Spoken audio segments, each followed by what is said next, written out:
that the native had here in North America once the Europeans arrived were as guides and interpreters.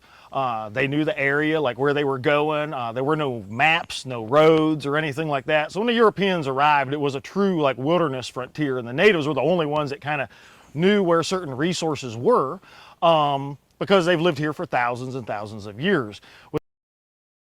These resources being mentioned, the Europeans saw that the natives were great hunters and they had surpluses of hides and furs. The difference between a hide and a fur is a hide is going to be a tan piece of leather with the hair removed and the flesh removed from that hide.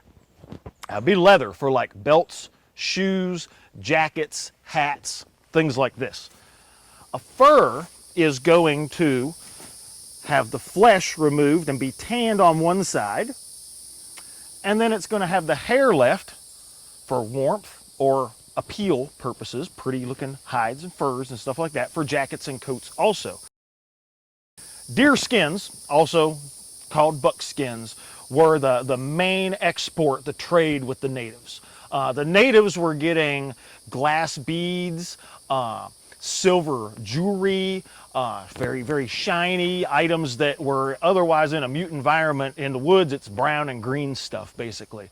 So natives were getting very fancy, colorful shirts like what I'm wearing. Native offered the hides and the meats in many cases to the Europeans, and that is how that trading commodity kind of came about. They get axes and knives, of course, for living in the wilderness, and also muskets, rifles, along with the powder and the shot that went along with those.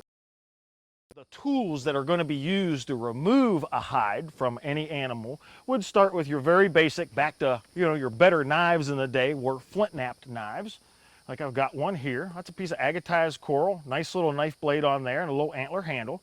So it's very comfortable, and you can put a lot of use on that with that handle. Another thing that's a nice little delicate tool for skinning animals and removing like meat from the hide is just a flake tool. That just took 1 second to make. Every man, woman, and child that was doing any work like this would be able to make their own little flake blades and then butcher and process these animals and go all the ways through with the tanned hide or fur.